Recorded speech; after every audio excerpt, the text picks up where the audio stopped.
মানে যেই কথা সেই কাজ, আব্বু আম্মু নিয়ে চলে আসলাম মামার বাড়িতে যাব।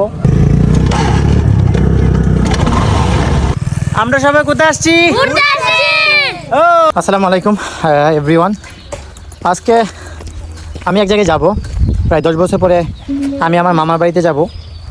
এটা ফিলিংসটা I can't share with you. So what's going on in my mind, but it's true. So go go go ready. আজকে দিনটাই আসছি গ্রামে। তো এই ভিডিওর মধ্যে গ্রামের যতগুলো পরিবেশ আছে, গ্রামের কীরকম পরিবেশটা হয় মূলত, যারা অনেকেই আছে ঢাকা করে থাকেন, গ্রামে আসেন না, ভাই আসেন গ্রামে আসেন। গ্রামের পরিবেশটা আসলে ন্যাচারাল একটা পরিবেশ। আমরা শহরে থাকতে একটা অভ্যস্ত হয়ে গেছি। শহরে যে ইট পাথরের একটা বন্দি দেওয়ালের মধ্যে থাকে অভ্যাস হয়ে গেছে, এই জন্য ওই একটি পার থেকে আর বেরোতে চাই না।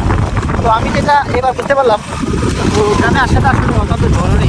তো আত্মীয় স্বজন থাকে, হ্যাঁ, সবার সাথে দেখা করতে হবে, একবার যদি সম্ভব হয় দেখা করেন। তো যেহেতু অনেকদিন পরে মামার বাড়িতে যাচ্ছি, এই জন্য ভাবলাম একটা ছোটোখাটো ব্লগ করে নেই, তাহলে ভালো হয়।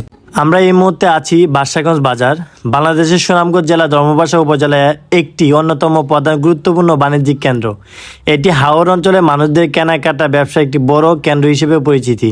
তো আমরা এই মুহূর্তে যে ব্রিজটা দেখতে পাচ্ছি, এটা ব্রিটিশ আমল থেকে তৈরি করা, এখন পর্যন্ত ঠিক। তো এই মুহূর্তে আমরা আছি সুনামগঞ্জ মধ্যনগর উপজেলা হাওরবাওয়ার অঞ্চলে। বৈচিত্র্যময় প্রকৃতি, এক অপরূপ নিরাভূমি, সুমেশ্বরী নদীর তীরে অবস্থিত এই উপজেলা। বিশাল হাওর এলাকা, বর্ষার থই থই পানি, শীতের অতিথি পাখি এবং মাইলের পর মাইল সবুজ ফসলের মাঠ মনোমুগ্ধকর পরিবেশ তৈরি করে আমাদেরকে। উপজেলাটি বড় অংশ জুড়ে রয়েছে হাওর, যা বর্ষায় সাগরে পরিণত হয় এবং শুকনো সময় বিস্তীর্ণ ফসলের মাঠে পরিণত হয়।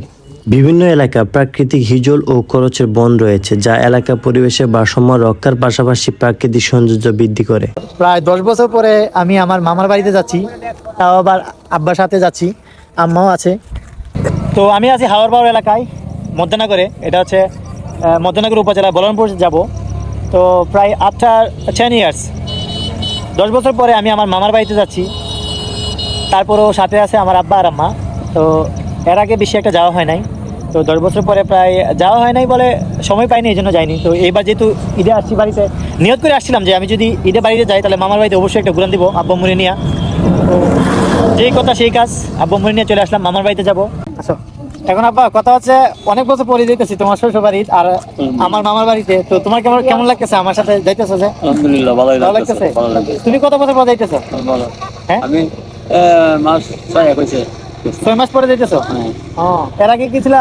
না। কার সাথে গেছিলা? আমি গেছি নাকি? এর আগে যে গেছিলা 6 মাস আগে গেছিলা কার সাথে? এটাই না তার মাস। আর কতটুকু দূরে এখান থেকে যদি বহরমপুর যাই, আর কতটুকু সময় লাগবে? আর ঘন্টা লাগবে না। ওই কোনটা?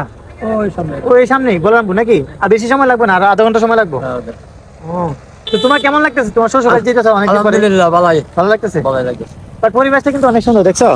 So not only me and my parents, also brother with us, there are coming.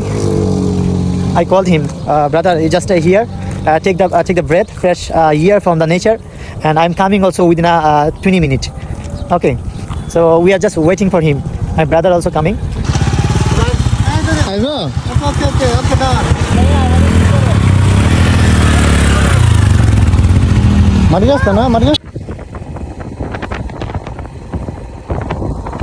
সবুজ ও শান্ত পরিবেশ, কোলাহল মুক্ত গ্রামীণ পরিবেশ, সবুজ গাছপালা এবং নদী নালার কারণে এটি এক প্রাকৃতিক শান্তির আধার। বর্ষার পানি সৌন্দর্য এবং হেমন্ত পাকা ধানের মোমো গন্ধ ও সোনালী রং পুরো অঞ্চলকে অপরূপ সৌন্দর্য করে তোলে। হাওর অঞ্চলের শীতকালে নানান জাতের অতিথি পাখি আগমন ঘটে। প্রাকৃতিক সৌন্দর্যের পাশাপাশি এই উপজেলার মধ্যে রয়েছে মৎস্য সম্পদ এবং কৃষি উপাদানের জন্য খুবই সামগ্রী। ফাইনালি মাটির উপর দিয়ে সুন্দর রাস্তা দিয়ে আমরা প্রাকৃতিক দৃশ্য দেখতে দেখতে আমরা চলে আসলাম আমাদের ডেস্টিনেশনে। তো এটাই উপভোগ করবো আজকের এই দিনে।